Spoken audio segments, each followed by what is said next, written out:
Hello and welcome to this special episode of the Retail Media Moguls podcast, brought to you by Platform 195. I'm Stuart Adamson, your host. We're nearing the end of the year, and what better time to relive some of the highlights and priceless insights we've had on the show this season. Today, we'll be listening to 5 of our special guests, as selected by audience engagement. So sit back, grab a cup of your favourite beverage and listen in. Let's start by listening to Tom Langley, a dynamic business leader with over 18 years of leadership experience across retail media, digital marketing and e-commerce. Tom is the head of personalisation and retail media at John Lewis Partnership. Let's talk about data and insights. Obviously, that's your heartland. How are you using data as part of the partnership model? Are you using those algorithms? How deep is it at the moment? So you talked about the club card data. How much are you using that at the moment? Yeah, not as much as I'd like, but we're going on a journey for sure. We call JLP, John Lewis Partnership, Insights and Media. That's what we've, I guess, called the team within the organisation, and giving ourselves an identity both to articulate what it is internally, but also externally. So, we're working on that. But we've consciously called it Insights and Media because I believe that you should really be providing a fairly full suite of marketing services, and insights is a really important part of that. So the first part of data and insights is how do we help suppliers to understand their customers? So how do they understand what types of customers are buying their brand, what types of customers are lapsing from their brand, how are they changing over time, and like that core kind of just customer insight. Are you charging for that, or is that sort of a service in order that they then go and buy the media? We've done a partnership with dunnhumby actually to they've got a global product that they have that we're white labeling and taking to market this year, so that I think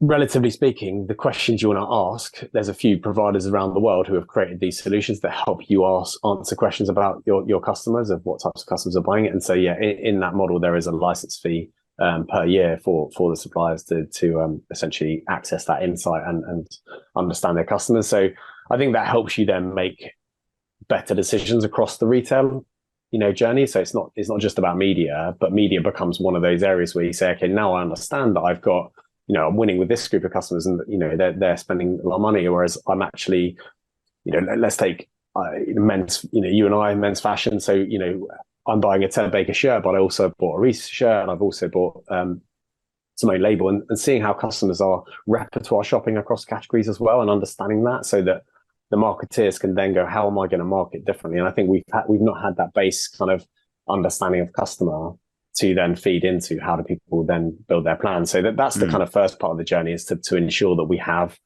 a relatively democratized understanding of what customer behavior is. And then in audiences, I think on-site, I still think is a bit of a journey in terms of how you truly use your first party data. I think you're typically using keywords and what the page is and what that's trying to achieve versus truly putting in an audience. I think it gets over-egged a little bit in terms of the need to have loyalty card data for your on-site media. You can use it for certain banners, but I would say, if you take Amazon and make 80% of their money from sponsored search and sponsored products, it's a bit different because they're a marketplace. Yeah. But those solutions are not typically looking at you as a customer. They're looking at the search term that someone's used. So where can you use your first party data? It's typically in loyalty and CRM, where you can be very targeted. And then when it comes to offsite, so what you do outside your ecosystem, because in those two channels, the data is everything. I think for us, we're not as mature as I'd like us to be in those two channels. So we want to, and we are investing into putting more into our loyalty program for the next year. So building out a kind of broader pan partnership loyalty scheme that launches next year. And so that we have more mechanics that we can use as retail media to talk to customers, but it also then enhances the swipe rate, so that building up that first party data graph so that we can use it across those channels. So. Yeah. And how are you finding the inventory challenge? Do you have a challenge there in terms of having enough inventory, certainly when you get maybe those smaller searches but a volume of advertisers? Are you having challenges around inventory, or are you generally covered? I think we're still learning about inventory management. I think we're still, if you to run a retail media organization, you really ideally would have a kind of booking planning tool that then allows you to run insights over the top of it to understand your sell-through rates, your inventory management, and things like that. So we're running a lot of that through Google at the moment, but going through a kind of journey to change that. So I think we don't know as well as we would like to in real time. like we kind of retrospectively know. So we are selling out in some of our physical channels because you have that kind of finite, in our magazine, you only have so many pages that are advertorials. So there are channels like that are selling out, and we are reaching capacity. Whereas on site, there's still a huge amount of inventory that we've got in terms of search terms. So then it's how do you unlock the insight to understand what is and what isn't being sold out? In terms of understanding that tail of search terms, and then giving that information to suppliers so they can understand how customers are searching and how can they bid and build a wallet around those things. So I think a bit of a mix, but we definitely have recognized the fact that we don't have a good enough understanding on our inventory management and sell-through rates and how we kind of understand our business. I think if you're you retail around the world, if you can't see it, you can't fix it. If you can't truly see your business and how it's working, what's selling, what's not selling, how much by category, by supplier, etc. It's really hard to then ensure that you've got a data-led strategy. Exactly. Yeah. Up next, we have Colin Lewis, who is an advisor at Grace & Co. Colin is a seasoned marketeer with over 25 years of hands-on international marketing experience. Colin is a multi-award-winning marketer, a keynote speaker on retail media, and a founder and a best-selling author. Actually, we've got a couple of clients now who are launching new sites, and it's a pleasure to deal with because we can actually work through with them how that retail media operation looks from the start, and everyone's aligned, and there's nobody saying there's not already a site on the go that then being cannibalized, or you have to A/B test or anything like that. It's all from the off. So innovation, or what do they call it? Joseph Schumpeter called it creative destruction, is actually going to be another thing that's going to come up on the side that we're not expecting. Tell me a bit more about that. Well, back in the 1940s, there was an Austrian economist called Joseph Schumpeter, and one of his key kind of points in his book is how innovation waves occur. Is not through layering over existing things. It comes through what's called creative destruction, where new innovations and new technologies come on and kind of blow away the past. And for our listeners, it's understanding creative destruction. The destruction is a bit of a harsh word, but that's not what he means. He kind of says, well, there's a lot of newer opportunities that create. Now, we all know this because most people listening on this call probably can remember 25, 30 years ago, and many businesses don't exist from 25, 30 years ago. And that's an example of creative destruction. There's plenty of retailers who went bust in the last 10 years. That's an example of creative destruction. But the big difference, say, compared to 20, 30 years ago, is the speed driven through exponential technologies and driven through exponential capabilities. So we can, Stuart and myself arguably could spin up a retailer through using Shopify and, getting some payment mechanisms aboard, getting some suppliers aboard through a wholesaler. Well, give or take, we could have the Shopify site up in half an hour. We can have payment mechanisms up in an hour or two, and we're in business. Getting the supply might be tricky, and getting the delivery might be tricky, but arguably we could be up and running within a month without some huge capital cost. Whereas if Stuart and I were going to set up a retailer on the high street, first of all, we'd have to do a lease, and then we'd buy that lease, and the lease would be for 20 years. Then we'd have to go and fill out the store. Then we'd have to get payment terms, and we wouldn't get payment terms, so we'd actually have to fund every single product ourselves out of cash, and then we'd be signed into a 20-year lease, and we still have no customers, and then we have to hire staff, we still have no customers, and then we've got a marketing program, we still have no customers. So you see that chasm between the two. And so that's why people still, like, you see these, well, I'm going to be rude on your show, you see a lot of people talking about how e-commerce is flatlined, e-commerce is dead. And the correct answer for those people is morons, okay? Because they can't actually see how e-commerce completely changes the business model of retail. If we have, and by the way, we have a model for this already, and it's called commercial real estate. So commercial real estate right now is on a major problem. Why? Because they built these massive assets that people are no longer going to because of hybrid work. 2-3 days a week will not make you pay for your £1 billion mortgage.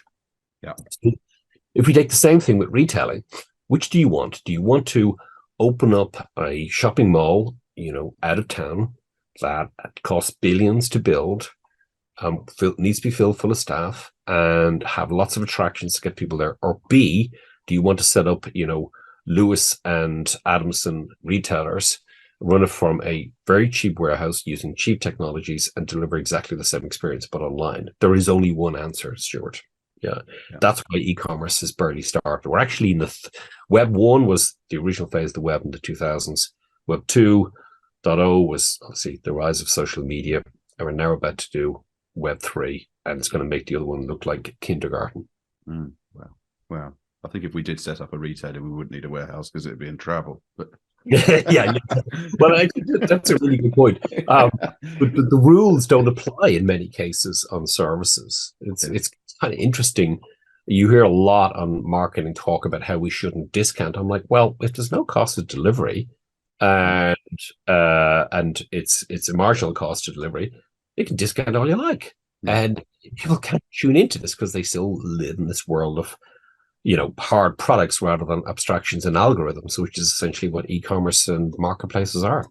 Look, I think we're sort of slightly over time, but I've just absolutely loved talking to you, Colin. I think it's been an absolutely brilliant pod. So thank you for coming in. But maybe one last question around innovation. We're talking just then a lot about innovation. What are the big innovation trends? What's going to happen now in retail media over the next few years? Well, the first one is people will start really realizing what they can do with their data and the audiences around that. Number one. Number two, the trigger from Cannes a few weeks ago from Google was where they're basically saying we're not getting involved in retail media. What we're going to do is use extensions, audience extensions. And what's one of those audience extensions? Search. What's the big one? YouTube. And so what we're going to find is brands going, hold on a second, I can advertise my products on YouTube, match to audiences from a retailer, rather than go into ITV and spend mega money on, advertising the ITV news. That is a complete game changer. As obviously tied in with connected TV. Yeah. And then number 3 will be on the capabilities around brand building offsite, which the one I've just described there, but also other channels as well. That's what's going to happen. It's a 100% guarantee, because the current way of marketing brands through expensive TV ads with massive production costs is only selected few, and the future belongs to democratization of technologies and democratization of products. Next up, we have Anthony Bridges. Anthony is the head of platforms at Platform 195, a retail media solutions and intelligent marketing company, and he has built a career developing and launching digital media platforms at Tesco, Thomas Cook, and Accenture. Anthony is highly skilled across the full media product lifecycle, leading operational teams to achieve success. Tell us a bit about our platform, which is called Uplift Ads and Hub. Tell us a little bit about that now and how you've managed to therefore take what you've learned at Thomas Cook and what are we building? I think our listeners would be keen to see, given our experience in scaling this within a major retailer. Yeah, so effectively, Thomas Cook blowing up when it did as a business in around 2019 gave us this interesting position of having all of this tech stack that we'd built and then kind of getting that taken away from us. But the experience and the knowledge in knowing, okay, now we're going to start again. How best do we build this? Knowing how to scale a retail media organization and knowing the different supplier types you have, be that your key strategic suppliers or your long tail of suppliers, they have different service models around those. We were starting from this blank page, really. So we always had that, but we had that experience and knowledge to know what to build and how to build it. How do we best monetize e-commerce sites? What are the challenges that we're going to come up with? What do we need to make sure our technology does? For example, we have Uplift Ads, which is our ad server. Number one, that has to load rapidly, that do not impact that customer experience. So we've built a server-side ad server to do that. Number 2 is around how can we make sure we activate audience extension seamlessly, connecting into the leading paid media channels such as DSPs and, social advertising platforms. So rebuilding those integrations. And then it's around the whole servicing. So inventory management's a huge challenge for retailers, campaign management, automated screenshots, reporting, all of those pain points that you have as you scale. We build to solve those problems.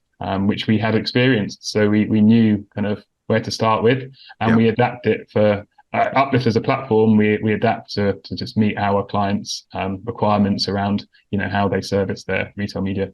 Yeah, I think when we looked at it, we sort of thought, how do they do sort of three things? One is drive incremental and bigger deals from the bigger suppliers, the ones that, come to them every year with decent sized budgets. How do they actually grow those through effectiveness, creative solutions, datafied media solutions, automating, activity so it's optimized and strong.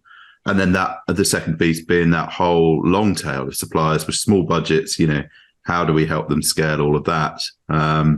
Automating everything you just talked about. And then thirdly is campaign management efficiency. So, creating that ability for campaign managers to have a platform that they're able to go on and capture all that stuff, wasn't it? So, and I think we've done that. It's really strong. We're now obviously in many retailers.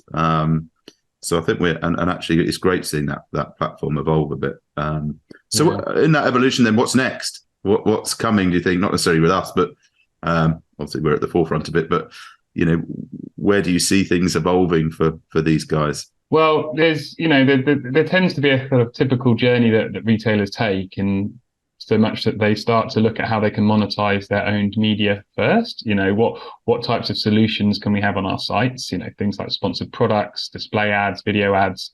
That's now that there's lots of tech built around that to do that at scale, and increasingly around sort of when they realize that when they start monetizing their long tail of suppliers that they don't have enough inventory on their own platforms, it's actually, with the audiences that we've got and with the data that we've got, how can we run effective campaigns for all of our suppliers? And that's where retail media is heading, but obviously it faces this huge issue around sort of cookies and privacy. So there's lots of people trying to solve that, that challenge. And so you will, in terms of retail media, you hear a lot about, the use cases for data clean rooms and, new channels that audiences can be activated in, be it, connected TV or programmatic out of home. So you will start to see more and more, retail media or retailers' data being activated, I think, for supplier campaigns into those environments. And of course, the whale is Amazon, so whatever they're building from an ad tech point of view as AWS, as well as their own Amazon media solutions, the market tends to follow. So, building their own DSP and being able to activate audiences there and building new ad solutions, that it's always a good kind of, benchmark to sort of look and see what they're doing. I like, it's career defining, that stuff. And actually it's amazing that you've taken all those learnings into Platform 195 now. And actually, what we're doing now is groundbreaking again. I think doing it across many retailers rather than just one massive one. So look, we're getting near to the end of time. What would be really interesting maybe is probably a final question is, taking all those learnings and all that stuff, incredible stuff you've done over the years and are doing now, what sort of three pieces of advice would you give a retailer if they're setting up their sort of retail media organization now or trying to transform it? I think hopefully this would be a bit of a summary of our conversation, but I think there's three key things you need to understand. So one is understand your supplier base. As you said, you've got to understand who are your key strategic partners and what is your long tail opportunity. So once you understand that supplier base, you can start to think why they want to advertise with you and what media solutions you need to create for them. The second is understanding your organization, as you went into, so understand kind of who the stakeholders are, who you need to win over, what skill sets do you have within your business to service a media organization, and therefore what skill sets do you need to go out for support with. You're thinking and acting like a media organization here, not as a retailer. So you might have gaps. So you really need to kind of get a view on that to be able to build an organization. And then the third thing you need to understand, of course, is your customers. Understand the data is the value proposition of a retail media org. The data on the customers in terms of the audiences you're able to create and target with advertising. So the first thing is around don't impact that customer experience. The retailer still needs to sell products. So making sure when you design your media solutions don't impact that experience.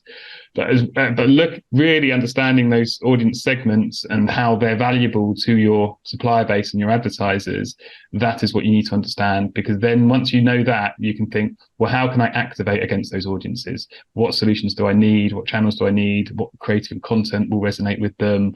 What insight can we glean from those customers? So yeah, three things: understand your supplier base, your org, and your customers, I would say. Our next guest is Kate Glaystein. Kate is the Director of Media at PDC Brands and a retail media leader with experience in driving high-impact marketing initiatives, including integrated media campaigns and global brand integrated partnerships. Because you don't do direct-to-consumer sales, do you? It's via all the retailers. Do you get much? Correct. Do you get to see much data from those retailers? Are they quite candid with that, or is it still quite backwards in many ways in how they're dealing with data within those retailers and sharing that?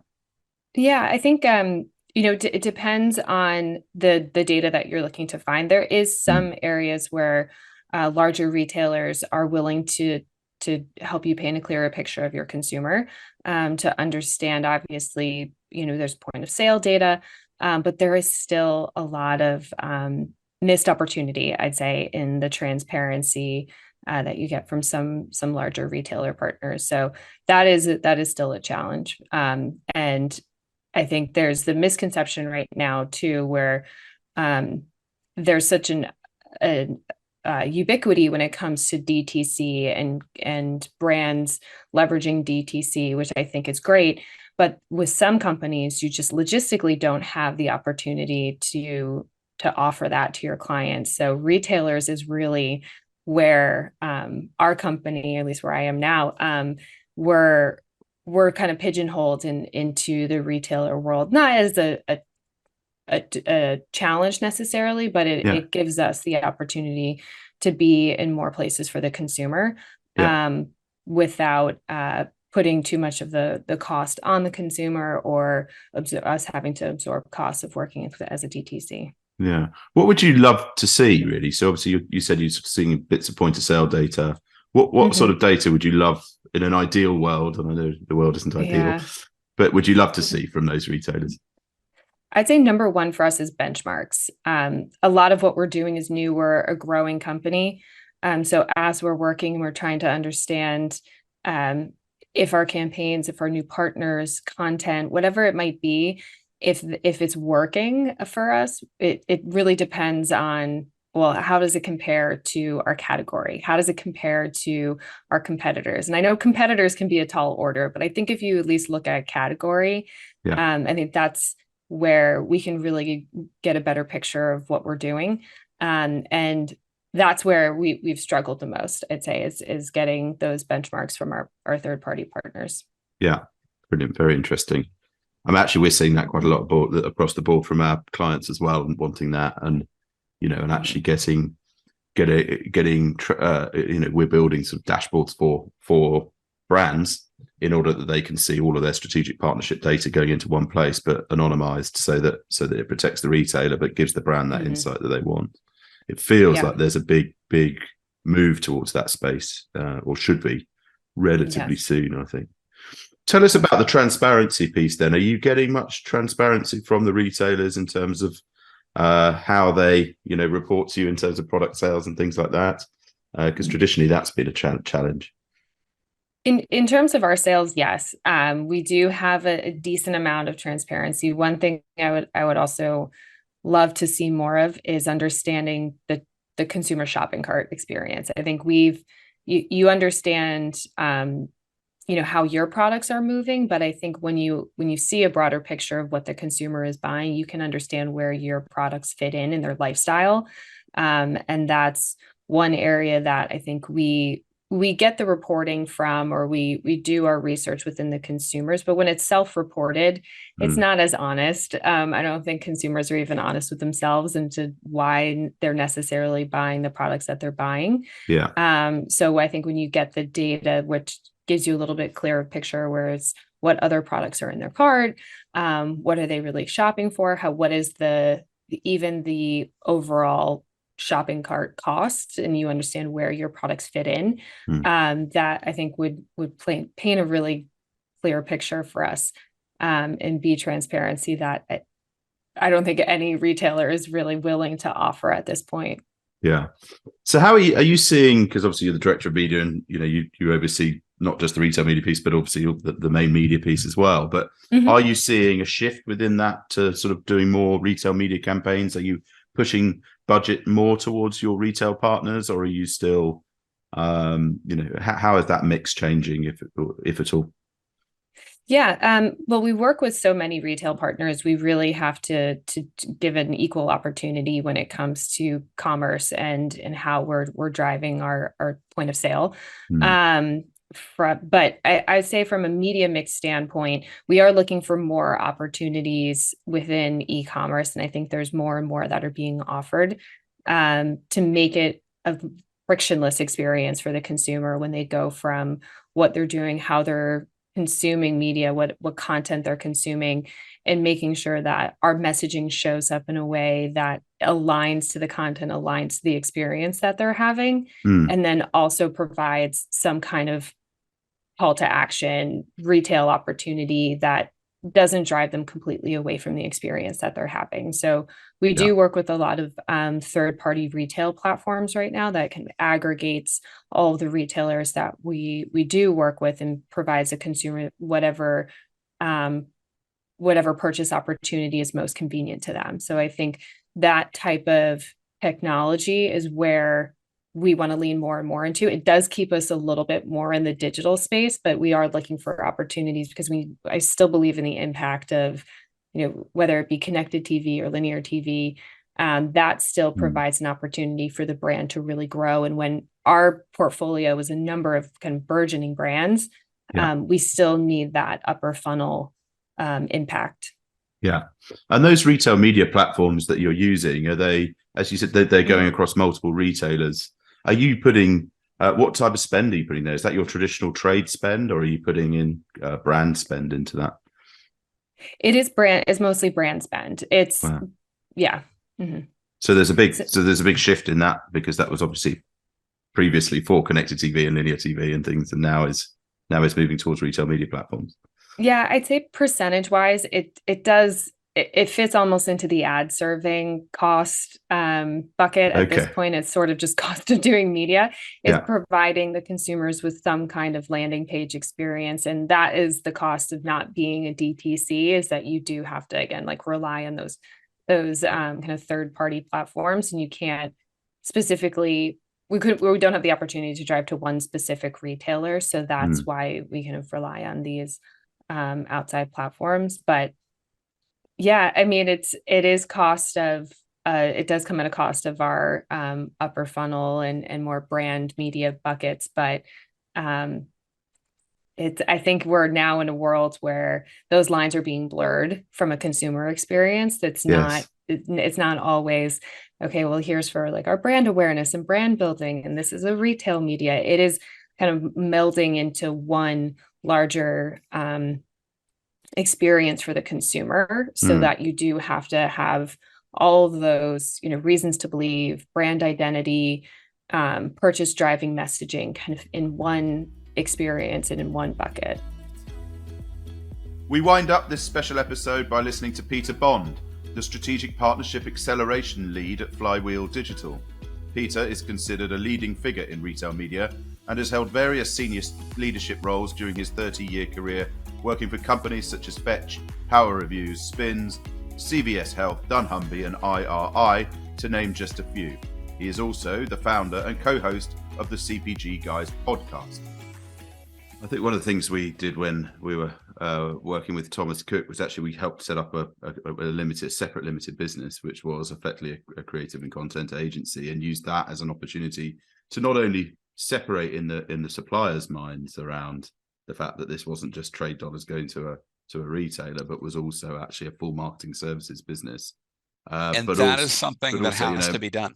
Generated its own revenue line. Yeah. So there are all sort of ways around it, I suppose, but it'll be interesting to see how it evolves over time. I'll give you a great example. When dunnhumby was in that joint venture with Kroger, they had a separate company called dunnhumby USA. So it was 50% owned by Kroger. It was 50% owned by dunnhumby. The minute that Kroger dissolved the joint venture and absorbed most of that previous entity into what is now known as 8451. That's the name that they gave this new entity. It's the longitudinal address of Cincinnati. The first thing they had to do was cancel all of their agreements with alcohol manufacturers. And the reason for that is yet another interesting element of US law. It is something called Tied House laws, which stem back to back to the UK, and the emergence of legislation around what is commonly referred to as the three-tier system, that manufacturers of alcohol, distributors of alcohol, and retailers of alcohol have to be three different entities. And that was to try and prevent alcohol manufacturers from creating monopolies at the retail level. And as a result of that, now that the check was going to 8451 and not this joint venture, they would have been in violation of the Tied House laws. So they literally had to cancel. So for, I think now going on 8 years, previously, companies like Anheuser-Busch InBev and Molson Coors and Diageo all had access to the robust customer data that dunnhumby afforded them through Kroger, and that data was cut off completely in 2015. And so they aren't able to. They to this day are still not able to buy and access that data. Wow, that's amazing. Yeah, that's why a lot of retail media, the emergence of these third-party entities like Criteo and CitrusAd, which become content platforms that are integrated into the retailer's retail media platform. Manufacturers can go and pay Criteo, they can go and pay CitrusAd, and those ads can flow onto retail media platforms. Or Instacart's a marketplace, right? Instacart is not, same with Drizzly. They are marketplaces. They are not the retailers. They are free to take advertising dollars to promote products. Oh, fascinating. It's amazing. There's always ways around, aren't there? So you mentioned before about the, I think it was Walmart's audience being 70% larger in store than on digital. Is that right? Yep. So tell me about the latest sort of developments in tech in store and the digital experiences, and then also anything around the attribution and measurement of that, because that was always the sort of core challenge in that space. It'd be really nice to know what's going on in the States, really. Sure. So there is a lot of push to drive the creation of different products around in-store media. So there are companies like Barrows, which is a division of WPP, companies like StrataCash, and what they're doing is they are investing in placing surfaces, digital screens, in-store, in-aisle, at the end of end caps. And the idea here is let's start to digitize a lot of the in-store experience. Now, there is what you have to understand when you start talking about this channel is that you have to understand fundamentally that the experience is not going to be what you get in on-site and off-site. Those are highly personalized experiences. I can take the search activity, what people are entering into search terms. I can use their historical purchasing behavior, and I can serve them up highly personalized content and experiences and offers. That is not the case in a physical store, at least not without the use of a mobile app. So when you talk about you seeing surfaces that are at an end cap, it's more about creating meaningful content experiences than it is about creating personalized content experiences. So fundamentally, things like that. But there are also the ability to print out shelf tags that have additional content on them, advertising content that hangs below the basic barcode and the price per unit and the description of the product. That's another mechanism for in-store media. Radio that's going on in the background, creating radio advertising as people are walking the store. That's a mechanism. A lot of retailers, particularly grocery retailers in the US, have fuel stations in their parking lot. There are screens on those fuel stations. That again becomes a mechanism. So if you think about, there are a lot of opportunities to connect with those consumers as they're coming into the store and do so in meaningful ways. That is the promise of in-store retail media. And that's the great thing, is the retailers control it. And as long as they can start thinking about how they integrate that into their mobile app, because the device that people are carrying around, that can be the personalized element Yeah. But it can also be the mechanism that guides the measurement. And you talked about that earlier, right? Understanding that people were in the physical store and being able to precisely locate them in areas of the store, those become the propensity signals for they were exposed to the advertising.